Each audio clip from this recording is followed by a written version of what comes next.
आइए दोस्तों, स्वागत है आपका ज्ञान रंजन कुंजी क्लासेस में। हम पढ़ रहे थे स्वदेशी आंदोलन के दौरान होने वाली भारत में महत्वपूर्ण घटनाएं।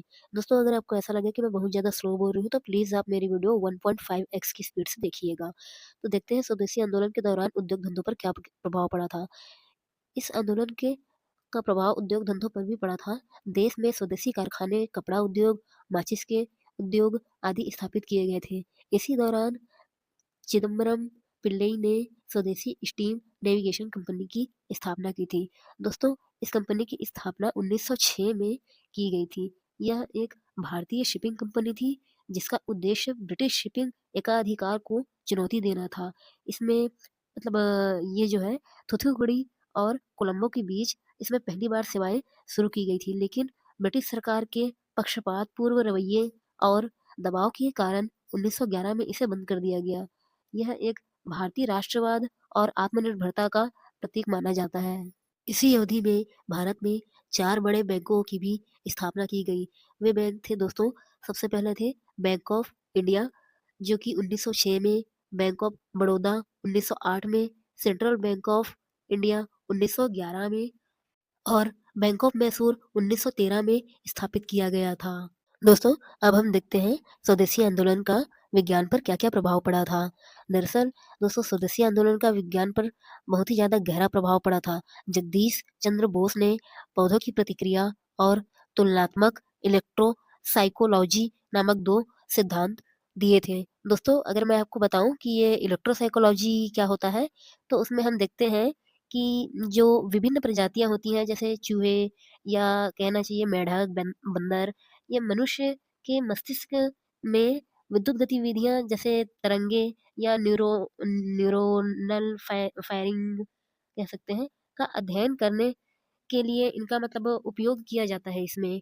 यह देखना कि कैसे इनकी स्मृति, इनकी भावनाएँ या दर्द जो है वो संज्ञात्मक प्रतिक्रिया विभिन्न प्रजातियों के पैटर्न के रूप में प्रकट होती है। जैसे कि मैं आपको एक उदाहरण दूँ, तो ऐसा कहते हैं ना कि कोई भी हम मेडिसिन बनाते हैं, तो सबसे पहले उसको चूहों पर या फिर किसी जानवर के ऊपर पहले उसको टेस्ट किया जाता है, उसके बाद फिर उसको इंसानों के ऊपर यूज़ किया जाता है।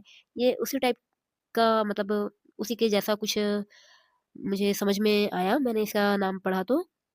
ये मेरे हिसाब से वही है और इसमें ऐसा कहते हैं कि मानव व्यवहार और तंत्रिका संबंधी विकारों को समझने के लिए इसमें पशु मंडल जैसे कि चूहे, मेंढक या बंदर का उपयोग करना, उससे बेहतर उपचार विकसित करना जैसे काम जो है वो इलेक्ट्रोसाइकोलॉजी के अंतर्गत किया जाता है।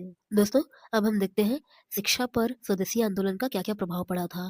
दरअसल दोस्तों, स्वदेशी आंदोलन का प्रभाव शिक्षा पर भी इसलिए पड़ा था क्योंकि 15 अगस्त 1906 को टाउन हॉल में आयोजित एक सभा में राष्ट्रीय शिक्षा परिषद की स्थापना की गई थी, जिसका उद्देश्य भारतीय साहित्य, विज्ञान और संस्कृति के विषय में शिक्षा देना था। इस परिषद की अध्यक्षता सतीश चंद्र मुखोपाध्याय ने की थी। रविंद्रनाथ टैगोर ने शांति निकेतन के तर्ज पर बंगाल नेशनल कॉलेज की स्थापना की थी।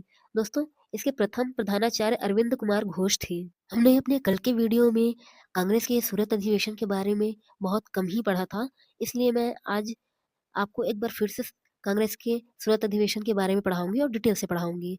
दरअसल दोस्तों, क्या हुआ था 1907 में जो कांग्रेस का अधिवेशन होना था, वे उसमें जो ये कहना चाहिए कि विभाजन की पृष्ठभूमि जो थी ना, वो बंग-भंग आंदोलन से ही बननी शुरू हो गई थी।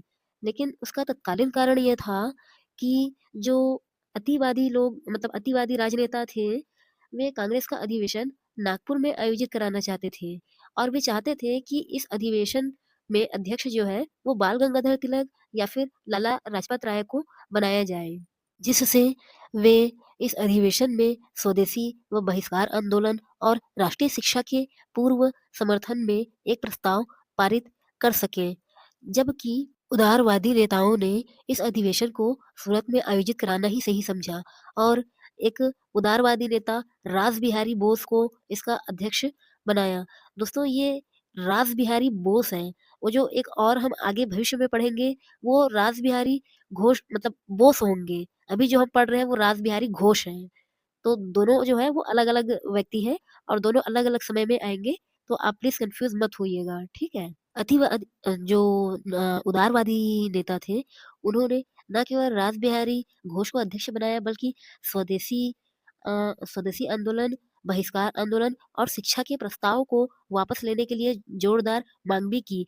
और इस प्रकार फिर दोनों पक्षों में आपसी बात मनवाने के लिए दोनों एक-दूसरे पर दबाव बनाने लगे, जिसके कारण किसी भी समझौते की संभावना को नकारते हुए कांग्रेस के दोनों पक्ष नरम दल और गरम दल का आपस में विभाजन करना ही सुनिश्चित समझा गया। दोस्तों, हम अपने आज के चैप्टर में बस इतना ही पढ़ेंगे, बाकी का जो रिमेनिंग पार्ट है वो हम कल पढ़ेंगे। अगर आपको लगता है कि मेरी वीडियोज़ किसी भी तरह से आपके लिए यूज़फुल है तो प्लीज़ मेरे चैनल को लाइक, शेयर और सपोर्ट ज़रूर करें। थैंक